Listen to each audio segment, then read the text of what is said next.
Um, I mean, I'm sure there's so many stories out there. Uh, Oh, there are.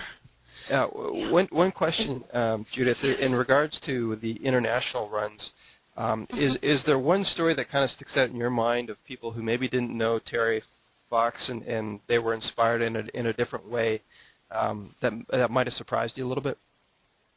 Well, one is the of the fellow Keba that I had up on the screen here, and I've on in my newsletter I've actually got his story, something he wrote. I mean, I don't know if we have time. I'd be very happy to read it to you, but he wrote a letter. I try and ask for testimonies and photos and whatnot from the different runs, but they had sent me this gentleman's letter that he wrote, and he's from the Gambia in Africa, and he happened to be, he's a student. He's actually is a doctor now, but he happened to be a student at the Kaohsiung um, University.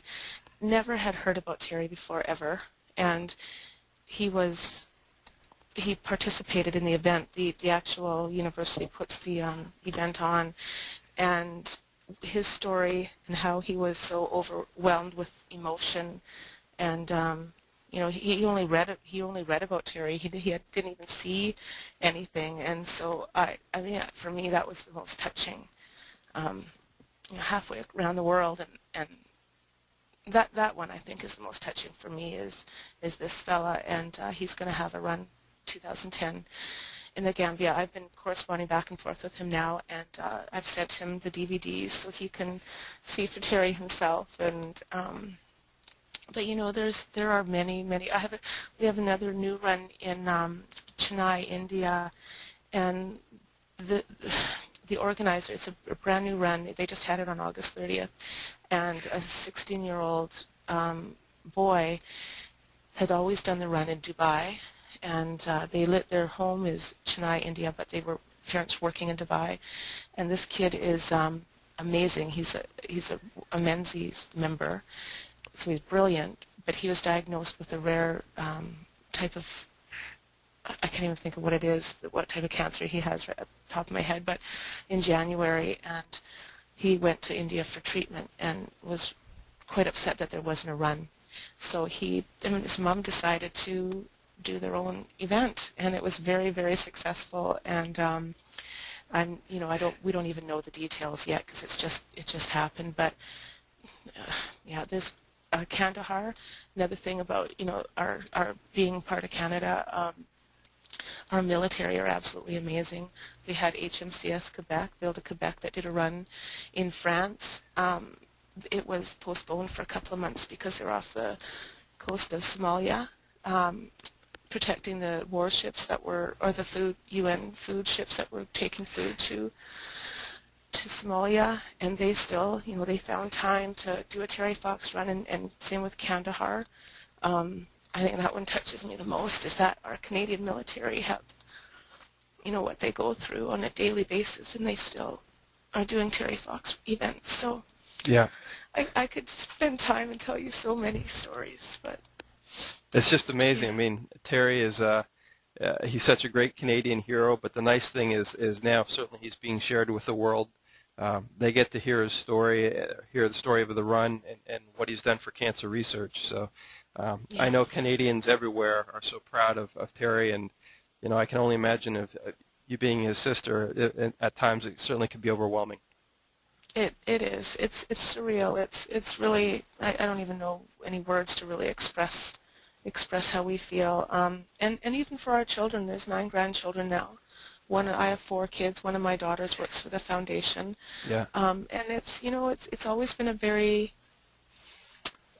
Terry's been a part of their life, you know, Uncle Terry to them, he's been a part of their life. And it's, you know, people sometimes, they'd come home and they'd get mad because people wouldn't believe them that they're Terry Fox's niece. And but at the same time, you know, they don't, it's really hard to explain. Like my youngest Tiana, when she was about 3 or 4 years old, we had neighbors that had gotten a new dog, and she was the first one to see this dog, and she was so excited, and she went running in to tell her siblings that she was the first one to pat and to see, their last name was Dean's new dog, and one of the girls said to her, Well, yeah, Tiana, you probably don't even know what type of a dog it is. And she says, yes, I do. It's a Terry Fox. But it was a fox terrier, so so it's like That's a great so it's story. like I know. So it's just sort of trying to put it all into perspective, and I'm very, very, very proud, obviously. Like, I mean, I said in 1980 that I'm the luckiest sister in the world, and I am. I mean, I'm doing a job now that I never thought I'd be able to do because of the emotion involved, and I left a municipal job when I came here last year, and I will never look back. It's the most rewarding job was raising my 4 babies, but this is the new chapter in my life, and I'm honored to be able to do it. Great, great. Well, I think that's probably a good time to wrap things up. First of all, I want to thank you again for taking the time not only to share some wonderful stories, but also some great pictures that I'm sure most people have never seen before. And maybe we can do this again sometime and talk about if people are interested in doing an international Terry Fox run, maybe what is involved, and how they can work with you to put something together. Because again, it's a great story for Canada. It's a great story for cancer research, and I'm sure it really inspires the world. So we'd be happy to have this discussion again. Oh, absolutely, and I will be there for you and for us, and anytime I am here. So thank you so much, Sean, for doing this. I really appreciate it, and I look forward to receiving some emails. Absolutely. Well, thanks for everybody who joined us today, and I'm sure they enjoyed this as much as I did as being a part of this. So I hope everybody supports the Terry Fox Run this weekend. If not, they can go to the website www.terryfox.org. And if you reside in New York, great opportunity to go to the New York Run in Central Park, Manhattan on October 17th, and it's going to be 9:30 in the morning. Now that there's some Tim Hortons in Manhattan, I think people could probably go and pick up a coffee before the run. So That's awesome. a little plug for Tim Hortons there. Yeah. Anyways, thanks again, Judith, and Okay, look you're forward to welcome. further discussions. Have a good day. Thanks, you too. Bye-bye.